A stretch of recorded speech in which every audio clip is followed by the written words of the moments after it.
Hello and welcome along to the NUFC360 Podcast. I'm Stuart, your host, and tonight I'm joined by our full crew. We've got Matt. How are you doing? All good, thanks, Stu. How are you? Good. I came to you first. I didn't go around everybody there, just to keep you on your toes. Joe, mate, how's it going? All good, yeah. Looking forward to tomorrow's game. Probably going to see a lot of changes, but it's going to be a win because when's it not? Oh, out of the stocks nice and early. Okay, yeah. And Max, for the first time live from Newcastle. How are you, Max? Yeah, it feels great to be here. Obviously, also very excited for tomorrow's game. First game live in 3 years, so I'm absolutely buzzing. It makes me feel very guilty because it's been much longer for me and I'm much shorter distance than Newcastle than you are. Max, we're going to start with you because you've been in Newcastle. I think it's nice for Newcastle fans to get a taste of what either someone new to the city thinks of it, or possibly what someone like ourselves or myself living outside Newcastle comes to and finds in Newcastle. What's your experience being in the city so far? I know you're at the stadium. What was your experience of that? How's your time been? Yeah, I've had a great time. Producer Mark has guided me these last 2 days, so he's shown me the really good parts of the city thus far. You're still alive. That's quite good. Yeah, actually. Yeah. Good. Him as well. So it's been a really good experience. Obviously, I've been here before, like I said, 3 years ago, but to see it now again when I'm a bit older and I'm on my own as well, so I get to have more responsibility. And just I love the city. It's super beautiful. The architecture is something different. We don't have that in Sweden as much. We had it maybe previously, but not right now. And it's funny how I find some things very beautiful, whilst Mark maybe that's just a feel, and I'm like, but we don't have that. So obviously, but the biggest experience thus far has been when I saw St. James's Park again. It was quite emotional to see the Shearer statue, Sir Bobby Robson again, and I also got like a bit of a private tour for the player tunnel up to the arena and to see the pitch side and by the coach's bench and all that stuff was quite surreal. I haven't really melted it really, but honestly, it's hard to put in words, but it's really good experience. It is, and I think probably Joel, Matt, or maybe slightly outside that, because I know you go to a lot of games. Max and I obviously don't. And last tour I did, Rafa was in charge, and it was the summer before his last season. I can't remember what year it was. Producer Mark will know, I'm sure. But basically, I had a really similar feeling to you, Max, and I always get this real feeling of like it's almost like a religion or something. It's like almost like going to church for some people, but there is like an emotion there. It's all charged. You watch it on TV so much, you see it so much, and you actually are standing there, and it is really surreal, and it's fantastic. And I cannot wait to go again, and I know you're had an absolute ball, and well, look, you'll enjoy the match as well. We'll do a very, very brief chat and talk on a quick go around about the Southampton game. Joe, I'll come to you, mate. What were your feelings in the Southampton game? Obviously, a really good win for Newcastle, 4-1, but obviously, I think a lot of people have said performance wasn't up to maybe the standards that we've set recently. What was your take on the game? Yeah, I mean, in terms of performances, it's probably not the best, but I mean, when you're scoring 4 away, I mean, it's become to the point where we're a team that gets results every week, and it's not necessarily down to the performance of playing very, very well, but when you're not playing well and you're scoring 4 goals, it's like, you know what I mean? But I just say I thought the overall sort of sense I got from the game was just clinicality. I mean, I think we had 4 shots on target all game and scored 4 goals. So yeah, it was just brilliant at that aspect. And obviously Mickey scored again, so happy days. Grealish. Everyone's laughing. Matt, what about you, mate? Yeah, it just seems to be a common theme now. Even though when we're not playing very well, we just seem to go out and just destroy teams, even away from home. Now, that's how many times have we scored 4+ goals away from home this season? It's just ridiculous. We didn't play very well first half. I think Eddie Howe even said that. But second half, we just come into our own. And it just shows, even when we're not playing well and we're still winning games comfortably, we haven't got any problems. At the minute, it doesn't seem like we have a weakness. And it just seems to be great going forward. I'm really happy that Joe Willock scored as well. because he deserved that. It's been coming, and the way he finished that, it just seemed like that's the only way he could have scored. Look, he was just gonna, not quite get there in the end, and he literally just poked it right into the corner. It was so satisfying, and I'm glad he scored. But same as Chris Wood, he come on and great little finish. Really good finish.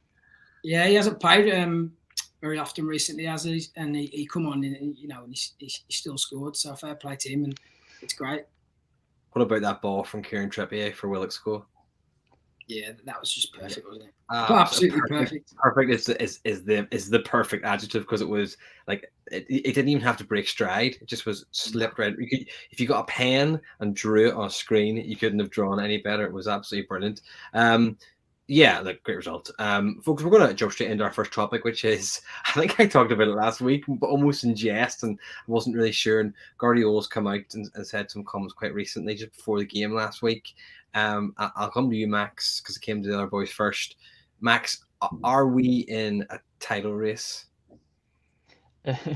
You want to say the reaction you have first is no way. That's not Newcastle. That we don't do that. But when you think about it and you see the table now and the form we have, it's not entirely impossible. It can always happen. We have the World Cup, and we've said it many times. We don't know what that means for the players, for the teams, especially for the players who is going to the World Cup. How will they be after? Will they be tired? Will there be many injuries? We already see now many injuries happening to a lot of players who has played a lot of games. And in that scenario, we might have a chance, but I still think it's a bit of a long shot to call us title contenders. I'd say top 6 contenders is the more realistic one. If you asked that to me like 3 weeks ago, I would say no, probably would not. But now it seems to be more likely as the games go on, and I really hope we can at least get Europe this season.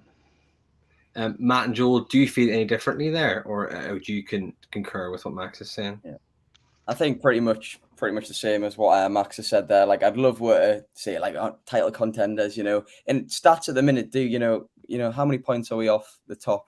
I mean, Arsenal sitting on 34, we're on 27. So, I mean, you could argue then, yes, we are at the minute, but realistically, you've got to acknowledge the lack of squad depth and just overall technical ability of players comparing to City, Arsenal. So I'd probably say no, but I'd love what it would be. Yeah. Matt, you feel differently or the same? No, yeah, I agree. I do feel as though on Guardiola, I do feel as though he does say stuff like that often. He likes to big up his opponents and people around him. I feel as though he's just doing it maybe for some mind games. I mean, come on. Why not? The current form, we probably are sniffing in and around that area. But, if you're being realistic, especially like a lot of Newcastle fans would probably say the same thing, that winning the title this season is just, that's just big dreams. So I'm not so sure about that. No, it's fine. I mean, I don't necessarily disagree. Black Man would just said there, at the moment, yes, since we're playing so well, staying consistent and smashing other teams, whether we'll stay in it will be the real test for this season. I will try and convince you, and then I'm going to ask you a question, each of you, or at least a couple of you. I think we are. Now, I'm not for a second saying we're going to go and win it, and I still think City will win it. Simple as that. I think that they're too strong. Their squad's too strong. Spent £100 million on a player who sits on their bench. That's how strong they are. So I think they probably will win it. However, when you just look at not even the form, because it's like no other Newcastle team I've really known in my lifetime, in that when we've won games, we've been inconsistent and we've played well, but we've deserved to win those games. Almost every one that we've won. And if you take the 2 draws that we talked about, that's 4 more points. And I go, shoulda, woulda, coulda, but they were very close, especially the Palace one, which is very pertinent considering tomorrow night, where we should have won that game. It should have been a goal. It should have won.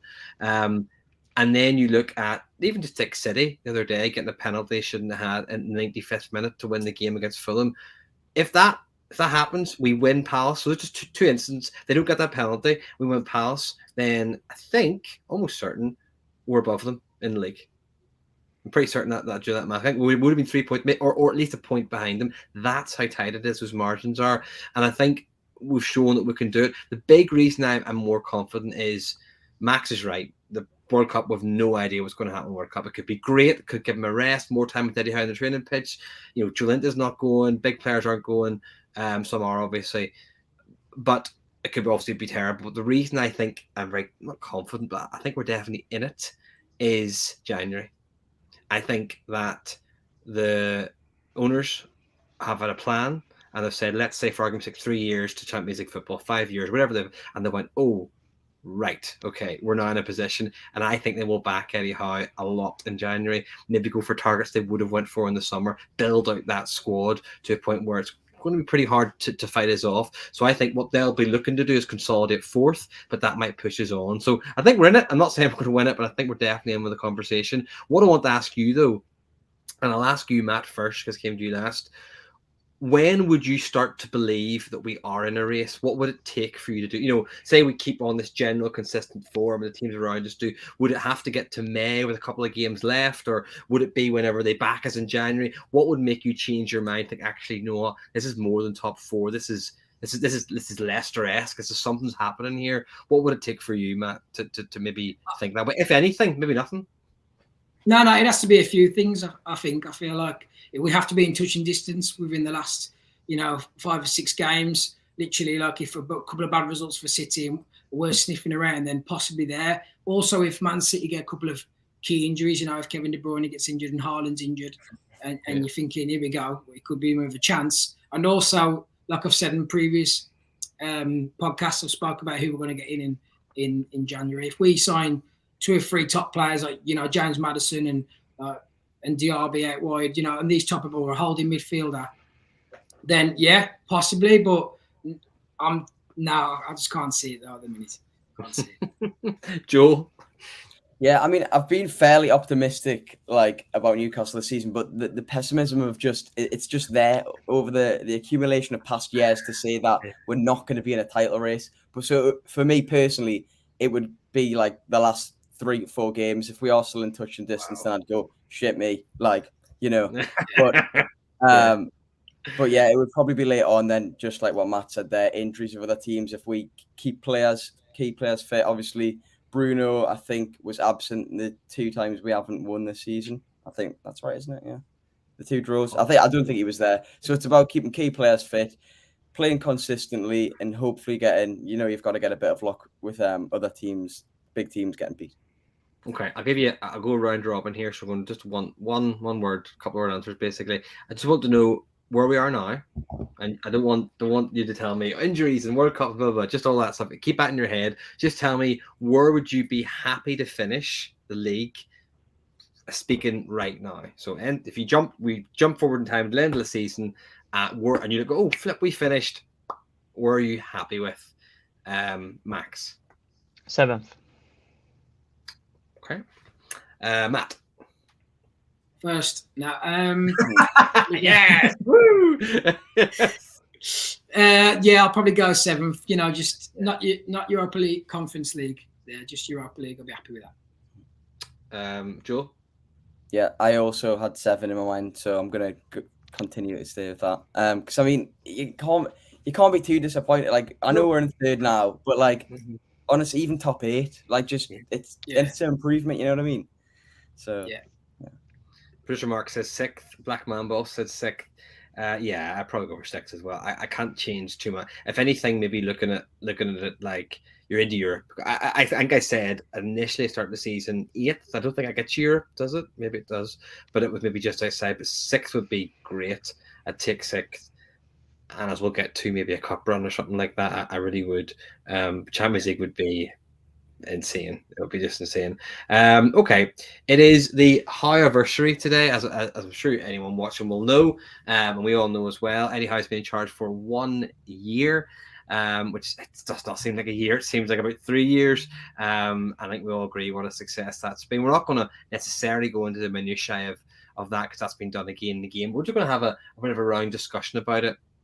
We're going to bring ourselves back a wee bit to a year ago today when he was appointed, and he'd been built up. We knew he was going to be appointed over a couple of days. It wasn't necessarily the blue. So we obviously know as well that Emery, who's now Villa manager, was meant to be the first choice, and then didn't want to take it, and now we've got thingy.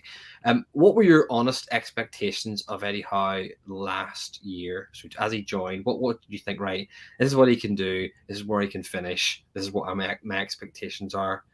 Max, For this season. for last What I season, thought. whenever he joined, when he first joined, what did you think Okay. Eddie Howe would accomplish at Newcastle in his first year? Let's say? Yeah, I wouldn't expect a third position. That's for sure. I would say like because I liked him. I liked the appointment as soon as I saw it. I always rated him. It's easy to say now, but I actually did. So it's for me maybe I the maximum maybe 10th, like being a comfortable mid-table or upper mid-table side. That was my expectation. To see how it has gone now it's hard to put in words how good it is and how big of a change it has been. But I just brilliant job. I love him as a manager. I listened to the High Performance podcast with Jake Humphrey, and I love him even more after that. He seems like a totally sound guy, and he's someone I think we all can get behind for like 4 or 5 years if it goes well, and I think it will. And if it goes bad, I think we all will give him the time to correct it, because we know how good of a manager we have. I mean, it's an absolute gem that nobody has got him in before us. It's crazy to think that, but honestly, great job. Yeah, couldn't have put it better myself. Matt, what about you? What were your expectations of Howe? Well, he's definitely, like Black Mamba said there, he's definitely exceeded all expectations. When he come in, some people probably said it was slightly underwhelming because obviously we were linked with Unai Emery and he's won the Europa League a few times. But, in hindsight, and I can imagine a lot of Newcastle fans are still buzzing just to see, a young English coach come in and do, a good job with the squad. And, you can't be a bad coach if you take a club from the 4th division to the Premier League and then keep them there for how many years he did. So when he came in, I was confident he'd keep us comfortable. But I think it was the main task of getting all the players who were underperforming and to be honest, the fitness levels of the squad when he come in and just completely changed all of that. It's gone well above what I ever thought he would do, especially now 3rd place. Even with the money we've spent, it's easy to say that, but he's definitely exceeded what I ever thought he would do, especially so early on. It's only been a year and his win percentage is like 48%. That's just ridiculous. To come in, especially because he had a year out of the game as well. And, I watched that podcast he was on as well, Max, and it just makes you just love the bloke even more, doesn't it? You watch that and you think he goes into detail in everything, and he's so like measured and calm, and you can trust him, and it's just great. It's just great to have somebody in charge of Newcastle like that. Yeah, I mean, it is. It's fantastic. Joe, what about you? Yeah, I mean, I remember when he first got appointed, I always rated Eddie Howe, but after Emery was so close, I will admit at the time I was disappointed because I think I would have preferred Emery. And I remember sort of having the conversations with my mates saying like, oh yeah, Eddie Howe will come in, he'll stabilise the club, he'll make it into a top 10 club, but will he actually be the manager that's going to take forward in the likes of, European competitions? At the time, I didn't think he would be. I thought after a few years, we'd probably go for someone else. So he's completely exceeded my expectations. I know through Bournemouth, he describes himself as an improver. I was watching the podcast. He loves to improve players, develop players, and he's done that. So I was expecting that, but to get some of the improvement he has out of the players we have, it's just been unbelievable. I didn't think he'd be able to do that so fast. So yeah, that's sort of my thoughts on him. Yeah, I mean, you're all right. I'll be honest, I'm not saying you weren't honest if you're extremely honest. I thought it was a really good appointment. Like Max, I'd always liked him for years. I always wanted him. Anytime Bruce was rumoured to go, and even when Rafa was rumoured to go, I really wanted Eddie Howe. I thought he would be a fantastic appointment. When he was appointed, I was feeling a bit of a hangover from Emery. I'd gotten really excited about a Champions League manager jumping, a bit like now we're almost jumping to the Champions League. I got very, very excited. And it wasn't that I was disappointed. It was maybe more that I thought, look, he'll do for now. He'll do for now, and he'll stabilize us, and he'll get to there, and then we'll bin him, and we'll get somebody else in because we're going to be absolutely massive. So wrong. So wrong. I mean, it's interesting that, do you remember back, I think it was last year, possibly, or maybe halfway through the season, the Amanda and Murdad came out and said, we think he could be our Alex Ferguson. And everyone kind of went, really? That's not, come on. That's looking really like not necessarily accurate, because you have to remember it's so much more competitive now, than it was at times back then. So like that's he's fantastic. He's done so well. You've all met, well, two of you have mentioned the High Performance Podcast. If you haven't listened to it, just listen to it. It's brilliant. You don't have to subscribe to it. I mean, you can if you like, but you can just jump on, listen to that episode. It is really good. It's so insightful. You're just seeing how any professional coach works in that way, and just seeing how he works. In your opinion, and Joe, I'll start with you this time. Give me as many things as you like, but maybe one or two things. One thing that makes Eddie Howe special. What do you think makes him special? It could be anything at all. It could be a number of things. I think it's, for me, the relationship he's managed to build and the team chemistry and morale around everyone. Like, again, I am going to refer back to the podcast when you were saying the first thing he done when he met the team, he gathered everyone round. He had an overall, like, holistic talk, like introducing himself on a personal level. And then what I really liked is he got every single player in one-to-one.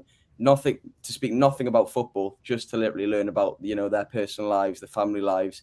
And I just think that extra touch, and he mentions to get a player to play at a high level for you on a consistent basis, he says you've got to lead them to believe that I love them. Like that's what he said. So I think it's just them special touches that he's implemented. And then I'd say, if I was to say a second one, I just think the improvement he's got out of so many players who I just didn't think could reach the level that they're showing every week now is just makes him such he's an ideal coach. Like I can't think of anything else that I'd want him to do. Like you name so many players that he's improved. Shaw, Miggy, Joelinton, obviously. Longstaff has been phenomenal recently. Willock has come back to what he was. Better than he was when he scored all those goals, like 9 goals. He was great, but he was taking chances and finishing like wonder goals, but he wasn't contributing the same way he's doing now. So yeah, brilliant points, Joel. Matt, one thing that makes Eddie Howe special in your opinion? There's a few things. Or two, sorry, whatever you need. I do feel as though his work rate in the way how hard he works in whatever he does, but for me, it has to be his attention to detail. He literally looks at every sort of avenue and possibility of how to maximise every single route that he goes down, whether it's his relationship with the players, whether it's his coaching drills, whether the way he gets interviewed and the way people back him into a corner, he can get out of a tight situation. It seems like that year he took off, he really went into detail, and he actually spoke about the hours he would spend on days off. Just it'd start from 3, then go up to 4 or 5, and then he's spending 8 hours a day on literally everything that could improve him as a manager. So it seems as though whenever he's going through something or going into, like, let's say he goes down one path and he goes into speaking to players, or he goes down to another path and he thinks, how can the training facilities be better? He literally maximises everything that he possibly can. And if he can't, then he'll get advice off others. And that for me is probably why he will. I feel like he'll exceed. Humility, isn't it? It's been able to ask for advice, and the fact that we've talked about this before in the podcast. He went to Atletico Madrid and learned from Simeone, and went to Liverpool's academy and did things like it's the willingness to see your own faults, which other managers we've had did not have. Max, well, Max, what do you think makes Eddie special? Yeah, I agree with the lads. I think they covered it all almost. I'd say his football intelligence and also emotional intelligence surprised me. I always seen him, like, from the outside, it's hard to say, but it's seen him like a good tactician, but maybe not a great man manager. But that's completely wrong. He's maybe more a better man manager than his tactician, or is equally the same. He seems to be great at both. He's just a great person. I love him. Yeah, he's brilliant. One of the things. One of the things I was going to say was, because you reminded me of it, was I remember when Sir Bobby was manager, which some of you might be a little bit young for, but I remember always being really proud that he was the manager. Like it just at the fact he was a gentleman, the fact he was just he never went off of the ref, he never went to other managers. He was just such a classy bugger. He was brilliant, and I was always so proud. Even Rafa, to a certain extent, although he did go on rants, and we all know the ones he did at Liverpool and things like that. You know, he would always be very measured. And then we've other managers that weren't like that. Some would headbutt other players. Some would, abuse them in other ways and do things like that and complain and blame fans and all that sort of stuff. So to see someone like that, as you say, such a principled man, and I think he used the phrase he wanted to be like a father to a lot of the players. It's great. It must be so lovely to be in that changing rooms. Black Mamba puts it very well indeed. His humbleness, intelligence, calm demeanor shines when he's being interviewed. It's so refreshing in contrast to Steve's loud pomp, bragging that he was so tired every week. Couldn't agree more, Black Mamba, about that. Okay, well, we'll have a chat about tomorrow. Max, we know you're going to the game. You're very excited about that. I'm sure you are. And we've got the third round Carabao Cup match. Third round, fourth round. Sorry, I'm jumping around a bit. Third round, I think. Yeah, because we played the second. I could have dropped out. Third round Carabao Cup match at home to Crystal Palace. And we're going to talk about our expectations a little bit. And then we'll wrap up tonight with a wee game in that tune, and then we'll look forward to tomorrow. I'll go, Matt, jump with you first this time.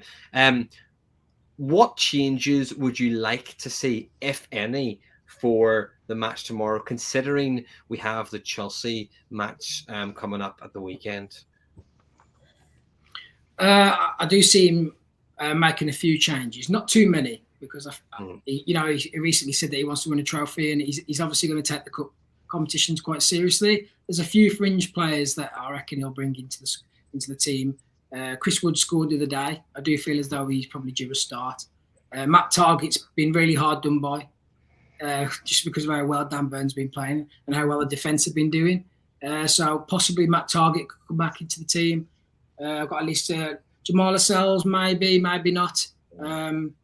Possibly just a few of the fringe players, really, and I'll probably see about 4 or 5 changes. But a comfortable win against Palace would be nice. Did any of you see? It was put up a tweet. It was maybe an hour ago. I saw it. It might have been up before that, but I saw it an hour ago. What's on one of the TVs when you walk into the training ground? Did you? And it says on TV. Is it in Newcastle training ground? It says Newcastle United have not won a trophy in 67 years. That's all it says. Now that is class. Like the fact that there's when the players walk in, they see that and you go, "Hey lads, tomorrow night, get your finger out. You need to be doing this." I thought it was really cool. It's such an Eddie Howe thing to do. Just pointing it out to them. Palace come to us, Joel. They had a good win the weekend. Very lucky last minute goal, in my opinion. Big, massive deflection. But they were in it and all. They were playing quite well. I think Eddie put it quite well at the press conference, saying that they'd picked up a bit in their style, start to come to the fore since we last played them. Are you expecting them to make a number of changes? How do you expect that they'll approach the game? I've got a feeling they're going to go pretty strong. Because, if you look at their strongest 11, they have some really, really good technical players. The likes of Eze. Zaha, obviously, I've always rated him. I think he's brilliant, really, really good player. Then obviously Edouard up front as well. So they've got a few really good technical players. I don't think personally they'll make many changes because as far as I remember, they normally play quite a strong side in the cup. I don't know if that's just me remembering wrong, but I think they do. But I think it'll be a decent game, especially if Eddie Howe, because I feel like in the most recent press conference that was released today, he kind of said, without strictly saying the words, "I'm changing the team," that he was going to be changing the team. He kind of swerved around the question, but that's what, and I do expect that, when we've got Chelsea coming up, Wilson needs a rest. I'm pretty sure he's confirmed Wilson's not playing. That Wood will start, especially after his goal against Southampton as well. So, but no, I think we'll make a few changes and I think it'll be a good game. Yeah. Yeah. Max, would you sacrifice top 4? But I'll rephrase that because you've already said you'll be 6th. Would you sacrifice finishing in the top 7? Top 8. I'm trying to bring it down because you said 6th, or the top 8 for the Carabao Cup. So you finish 9th, but you win the Carabao Cup. at the moment. Yes. Oh, so I wouldn't. I wouldn't. I FA mean, Cup. I mean, Yes. 67 years without a trophy. I mean, you can get a better position in the league next year. It's just Yeah, maybe. That's a maybe good. But what, Joel, Matt? What about you? Would you sacrifice? Let's say ninth. You finish ninth, but you win the Carabao Cup, or you finish fourth. What would you take, Joel? I want to see the lads on tour. I want a European tour, so I would not Yes, me stop. too. Yeah. I think one of the reasons maybe I think about that is Champions League isn't just Champions League. Let's all go on tour, have a great time, do the podcast on tour. It's the fact that it's the next level, and we're entering the next level, and just looking at other football fans, media, Man United media, Liverpool media, they are shitting themselves at the idea of us getting top four so early, to the point where I've seen someone saying, "Oh, if they get top four, it's over. Like, it's over. It's top two forever and ever and ever." Like, and maybe Liverpool might get taken over by someone now. Blah blah blah. They won't be as rich as us, so it's fine. They're shitting themselves. They really are. So I think if we had top four so early, maybe because teams have fallen away, it will be a big thing. But yeah, I know what Max means. I would love a trophy. Yeah, Matt, what about you? No, I'd take the cup. I wouldn't take ninth. Oh, okay. It's only because Newcastle haven't won a trophy in so long, and I can imagine there's an older generation that aren't going to see too many more games. So no, not quite your age, Stu, just a little bit older. Stuart. So I've got to go with the cup just because the others have gone with Europe. So we can get Europe the season after, no problem. If it was FA Cup, I think I would take ninth in FA Cup. I think it would, because the FA Cup's a little bit different to the Carabao, and we've come so close in the FA Cup during the 90s, which some of you won't remember. That was heartbreaking. So yeah, that was I think I'd go for that. Okay, before we jump in a little bit, name that tune for the evening. Just very quickly, what are your predictions for the Palace match, and then the predictions for Chelsea at the weekend? 2 home games. What do you reckon? Just give me your scores on the doors. I'll go first, give you a bit of a time to think. I think we'll win tomorrow. I don't really know what team Palace play. I'm going to just say we're changing it up so it won't be as fluid. I think it'll be 2-1 to Newcastle tomorrow. I think we'll beat Chelsea at the weekend. I do. I think it will be 2-1 again. 2-1 and 2-1 for me. Max, come to you. Yeah, I think I can skip saying 1-1 draw for the cup game. Because I don't think I won't survive a penalty shootout. So I'd say I think we can beat Palace 2-0. Okay. And then and for the Chelsea game is I would really hope like for a 1-0 win late minute, like last second goal, Isaac Hayden style. That would be a really nice experience. Yeah. Okay, 2-0, 1-0, 2 wins. Yeah. Matt, keep my streak going. No pressure. Yeah, I'll agree with you, Stu, apart from the Chelsea score. So I'm going to go 2-1 tomorrow night, and then against Chelsea, I think it'll be 2-0.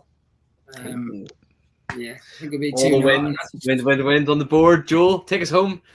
Like you said, I don't think it's going to be a mega fluid game, with the changes being made, but I do think we'll win. I'm going to go 2-0 as well. Then Chelsea, I know I'm fairly confident, like really quite confident that will be Chelsea.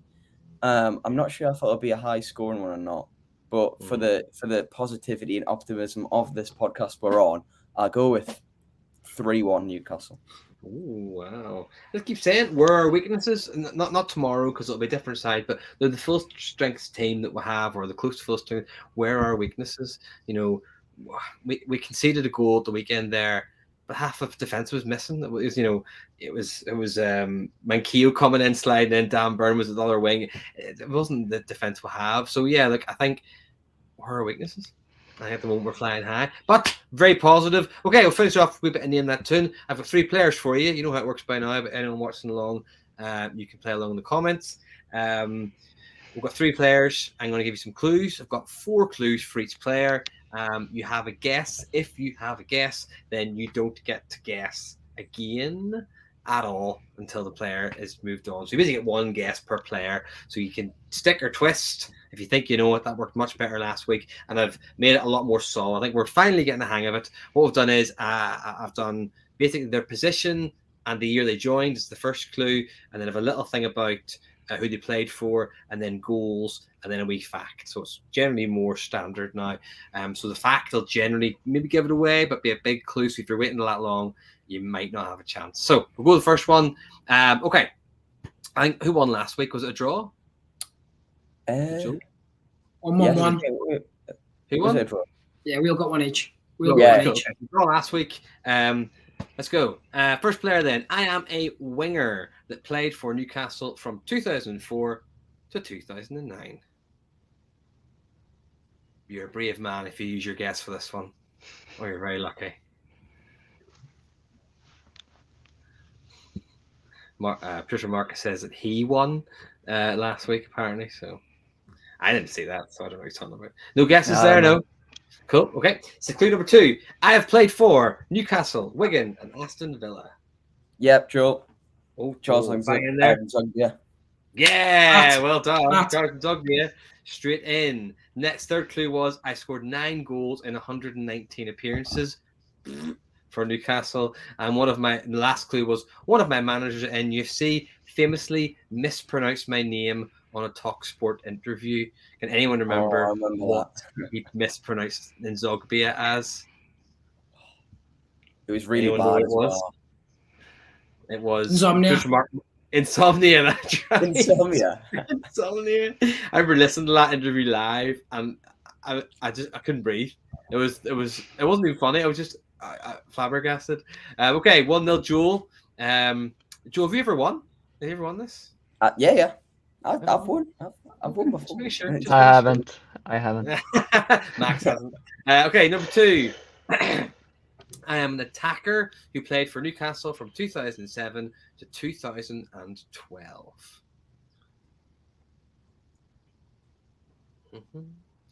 No. Okay, clue number 2. I made 84 appearances for Newcastle and scored 0 goals. 84 and none. And this chap is an attacker. Matt. Oh my God, Matt! If you get this, I'll be so impressed. Go for it. Oh, you say about it? Have to rush you. You gotta rush me. No. What about if I don't give an answer? Well, you have to give an answer, but you have to give an answer. Well, you don't have to. No, you can jump. No, I've said that. I'll make you do it. I was thinking the wrong person. Okay, I'll let you off with it. Patricia Marcus. I'll tell you who it was at the end. I'll tell you. Okay, fair enough. You have to be honest. Type it in your phone, so you're being honest, and then you hold up the camera. Third clue then. I've played for Notts County. I've written twice for some reason. Notts County, Newcastle, Manchester United, and Leeds over my career. Did you say he was an attacker? I said an attacker, yes. I don't know if he was. I think I know, but I'm not going to. I'm going to wait. I'm waiting. Any more then? For any more? I'll give you the last clue then. Who else did you play for? Sorry. Sorry. Notts County, Newcastle, Manchester United, Leeds. I've seen Mark put it, but that's what I was thinking. Okay. Matt. Matt. Yeah. Is it Alan Smith? It's Alan Smith. Yeah. I'll give you. I'll give you the. Is that what you thought earlier? Yeah, genuinely. But I was like, was he not like a centre mid? I had in my head he was a centre mid. Well, my last clue was this: I pulled a Joe Linton in that I was bought as a striker, but soon moved into midfield for most of my Newcastle United career. Yeah. But he was bought as a striker, and he didn't play striker. He played centre mid for loads of it. He did what Joe Linton did, but way more shitter. Way worse. Okay, Joel's won tonight. Matt, were you thinking Alan Smith earlier? Yeah. Did I win that one? No. Oh no, sorry, you won that one. Matt, what were you thinking earlier? Remember you said earlier. Sorry. Oh no, it wasn't Alan Smith. No, I was going to say Cisco, but then I realised, hang on, he didn't make that many appearances. No, 84. No way.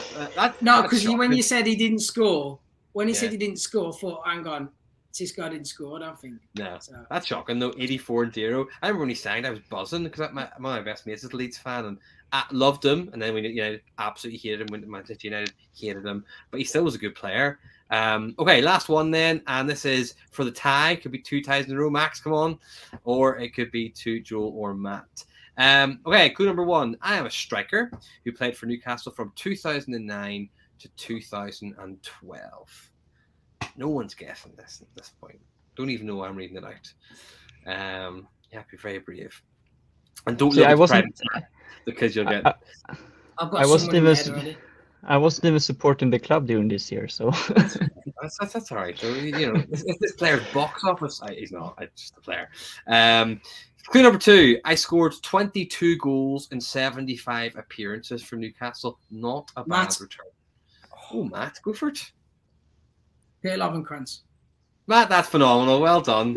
How did you know that? That's incredible. That's amazing. When he went 2009, 2012, I thought strikers in that period, I knew it was Lovenkrands. Hell. I was going to guess that. That is impressive. My next clue was, might have given it away a wee bit maybe. I played for AB. Don't know who that is. Rangers, Danish Birmingham. team. Thank you, Max. Rangers, Birmingham, Newcastle, and Schalke. And then clue 4, I joined Newcastle on a 2-week trial and soon signed a contract on 23rd of January 2009 with a duration until the end of the season. Signed on loan, first of all, which I remember vaguely. Well done, Matt. You stole it there. That was really impressive. We got him free. We got him free from Germany, didn't we? So. Yeah, we did. We did indeed. We did. You got free from Germany. Guys, thanks so much for joining me tonight. Max, enjoy the match tomorrow. I hope we'll win, obviously. Hope you have a great time. Matt, so Joe, you're going as well, aren't you? Yep. Matt, you go, Matt? No, sorry, I'm not either. No. We can be sad together. It's fine. We can come on here. It's fine. Joel, Max, have a great time at the game. Hopefully, big up to and hope we'll win. Thanks for watching along, folks, and for all the comments. Please like and subscribe. Help us grow the channel. That will be great. And we'll see you again on, for the match preview of the Chelsea game. All right. Thanks for watching, guys. All the best.